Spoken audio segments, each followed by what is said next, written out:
What's up, everybody? Happy Halloween.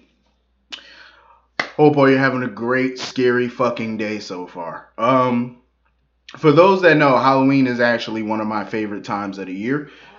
Um, I love everything about Halloween, but for me, I'm very different from a lot of people though. I don't. Some people wait till Halloween or around Halloween to watch horror movies, and me, I'm a big horror movie fan, so I watch that shit all year round. I don't wait exactly till Halloween to do it. Um, But Halloween is definitely one of my favorite times. Halloween and Christmas, favorite times of the year. Halloween and Christmas. Christmas, I love Christmas time because I get to sit around and watch corny Hallmark Christmas movies. I love them though. I love them. They're corny in a good way though. Um, but yeah, those are like literally my only two favorite times of the year. Christmas and Halloween. That's it. That's my only two favorite. Anything else is I don't care for it. Uh, but anyway, getting into this video, it is Halloween in Port Charles. Everybody is out in their best costumes, in their Halloween best. Aiden was a ninja. I actually like that costume, the ninja costume. Um, Franco crazy ass was Willy Wonka. Franco dressed up as Willy Wonka. Willy Wonka is actually one of my favorite childhood movies. Willy Wonka and the Chocolate Factory. I fucking love that movie. Oompa loompa doompa dee. I love that fucking movie. When that little fat boy, I think it was a little fat boy that got stuck in the chocolate tube thing. I gotta go back and watch. I forgot what he got trapped in because I seen that movie and I seen Charlie in the Chocolate Factory.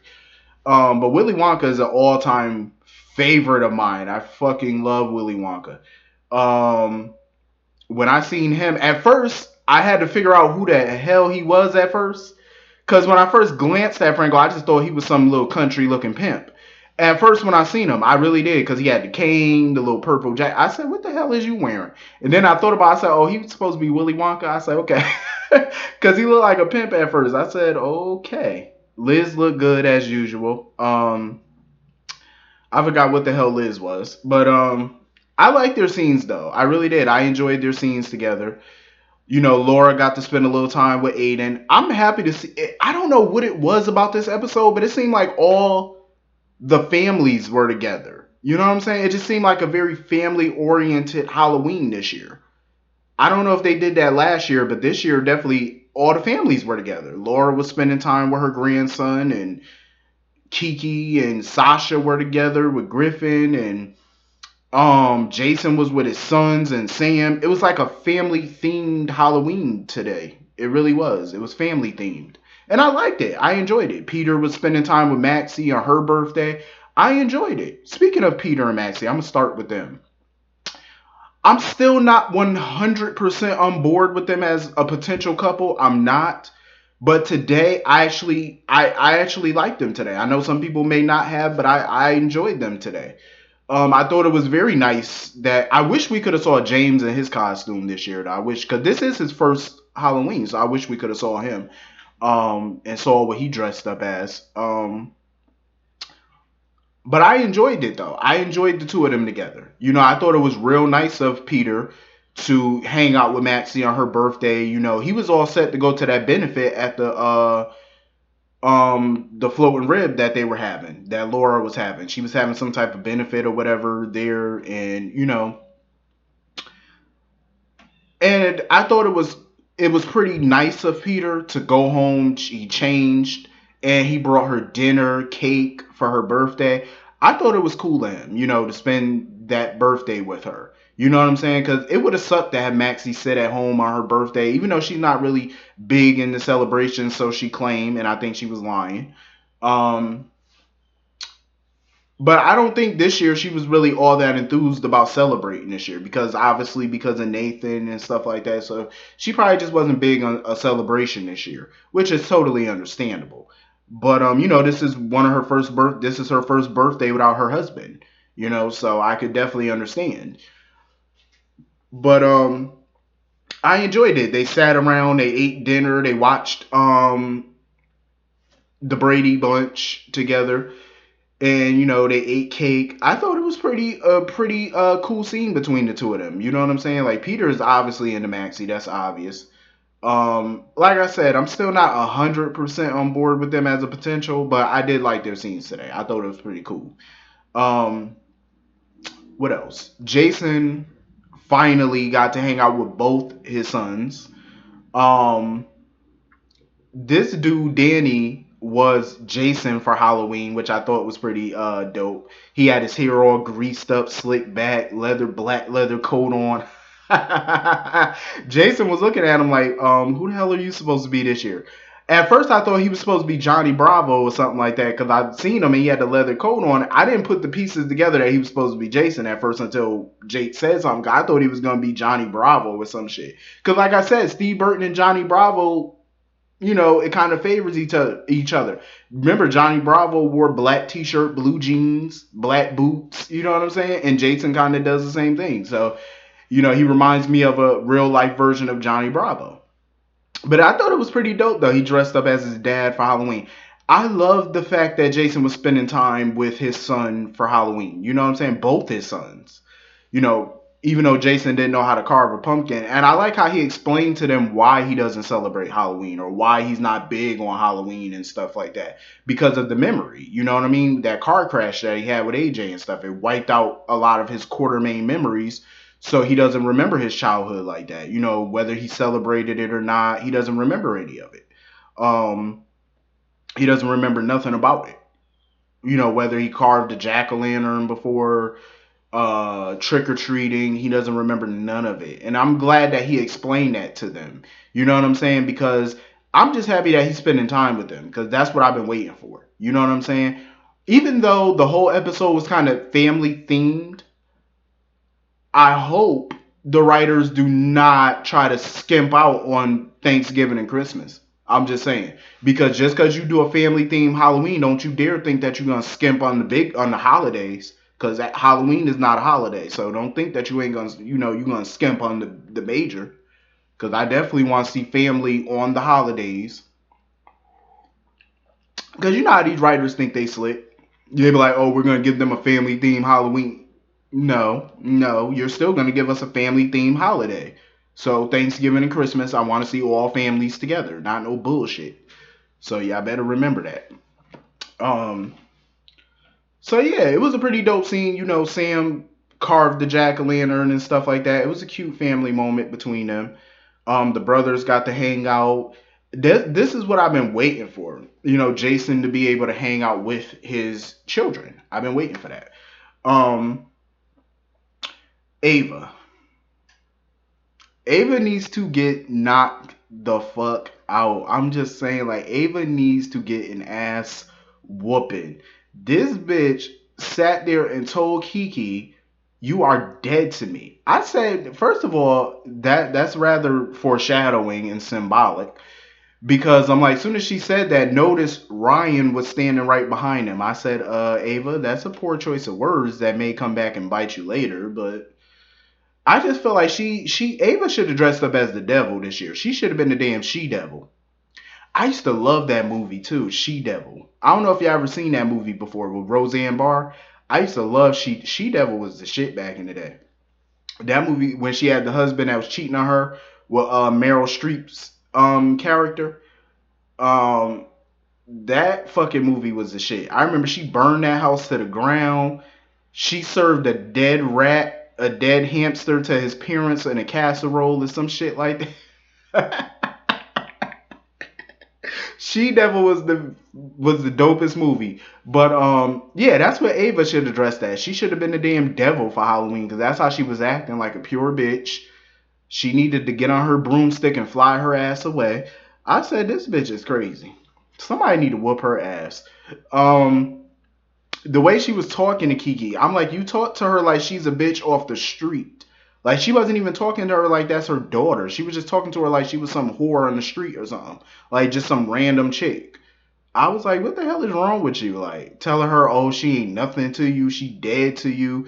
Talking about, oh, don't approach Avery. I don't blame Kiki for what she said to her. She was like, bitch, you gonna be old and alone, basically. She was like, watch when Avery grow up. She gonna find out all about you. She gonna drop kick your ass to the curb because you gonna turn on her the same way you turned on me. That's not totally true, Kiki. Technically, she didn't turn on you. You kind of slept with her mans. So it's like, I digress. We know the story. But I mean, it depends on how you look at it. I mean, well, Ava did kind of turn on her, but she had her reason. But it still don't make it right though to talk to your daughter that way. Like, are you serious? Like, that's some bugged out shit to sit there and talk to your child that way. Like, it's just crazy. Ryan was so infatuated with Ava today. Like, he just could not take his eyes off of her. Ava couldn't take her eyes off Kiki Griffin and Sasha. It was like everybody was just watching everybody. I was like, well, damn, what kind of Halloween is this? And when they was at the floating rib, some dude, he was playing, messing around with the barrel or whatever, because he was bringing the barrel, I guess, into the bar or whatever. I was wondering, because it was a little heavy or something like that, I guess. I was wondering, is Mary Pat in that barrel? Because we don't know what happened to Mary Pat. We don't know if Ryan killed Mary Pat or not and stuffed her big ass in that barrel. I wonder if he did that. If he killed her and put her in the barrel.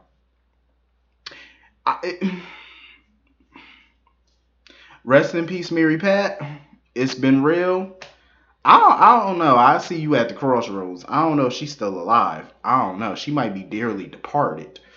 Um, Ryan was just a straight creep. The way he was staring at Felicia, I'm surprised because Felicia is a private investigator also. So I'm surprised she didn't pick up on his weirdo vibes because he was definitely acting like a weirdo. And did you notice that every time Ryan sees Laura, he always kisses her on the cheek? That's your wife, like, and I'm surprised. Like, I understand why they're not having them be intimate, which is a good thing. But at the same time, it's like I'm surprised I mean, why isn't anybody noticing that he's never kissed her on the lips? It's always a cheek kiss, like, oh, this is my friend or something. Like, he doesn't, with good reason, he doesn't act like that's his wife. But if you're supposed to be Kevin, shouldn't you be kissing up on your wife a little bit or whatever? I'm surprised Laura hasn't mentioned that, like, or tried to kiss him on the mouth or something. I'm like, that is your dude. Well, so she thinks. But I'm like, yeah, like he just been kissing her in the cheek all the time. I'm like, okay. Because Laura is getting fed up with him. Like last night he ain't come home. That remind me of that Tony Braxton song. I think it was Tony Braxton. Love should have brought you home last night. That song was the shit.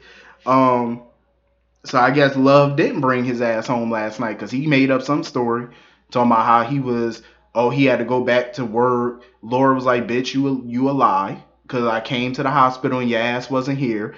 I said, well, damn, Laura not playing with him. Like, Laura be knowing his whereabouts. I said, well, damn, bitch, do you got GPS on his ass or something? Because she be knowing where he be at or not being at. Like, you know how he be telling her, oh, I'm going to be here. And, she be checking.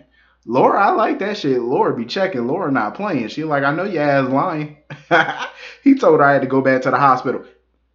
You can't play an OG like Laura. Laura's an OG. She know that ass was lying. Because she came to the hospital, bitch. You wasn't there. So, guess again, tell another lie. Get it right this time. Because Laura don't play that shit. Ryan definitely had a point though. He was like, "This may be a Halloween nobody ever forgets." I said, "I believe it," because he had that little twinkle in his eye too. I said, "Yeah, somebody might be getting iced." So yeah, it was more family moments. Charlotte was hanging out with Nina, Valentine, and Sasha and stuff like that, which was a nice little family moment. Listen, I'm gonna need for Nina and Valentine to get it together. I'm gonna need them to get back together. I like them as a couple. I really do. I like them. Like, I can't help it. My thing with Valentine is he just need to, if he does get her back this time, he has to stop with the lies. Like, that's what really drove their marriage apart. All them damn secrets. Why don't he just sit her down and tell her everything about his past? So that way, if anything comes back later, she's prepared for it. She knows about it. It's not no secret. You know what I'm saying? Like, he has a lying complex. It's like he don't know how to tell the truth. But I really do like them together. I do. Sasha is a sneaky bitch. So she decided to take Kiki up on her offer to move in with her. And you know she only did that once she found out Griffin lived in the same building. I said, "Oh Lord, have mercy." Um, this is gonna be some interesting shit because I want to know what her next game plan gonna be, and I'm pretty sure Ava is definitely gonna be a part of it at some point. Because the way Ava was looking at them, she peeped that shit from day one that Sasha was into Griffin. She peeped it, and she peeped it again today. Even Kiki was looking at the two of them like, okay, when he was trying to get her earring or whatever out of her ear because she clipped it into her ear, so she claims by accident or whatever, and Griffin was helping her. Kiki was just standing there for a few seconds looking at them like, what the fuck is you doing? Ava was looking at all of them like, mm-hmm. Ava a sneaky bitch. But yeah, I think that's everything in this episode. Yeah, I think that's everything. So anyway, hit the comment section, let me know what y'all thought about today's Halloween in Port Charles. And I hope you all have a safe, great Halloween. I'm gonna get back and watch me. I think they're having a Halloween marathon on AMC Network. I think I might watch that. Um, yeah. So today is just gonna be filled with horror movies. So I will see you all tomorrow, first day of November. See you all tomorrow. Peace.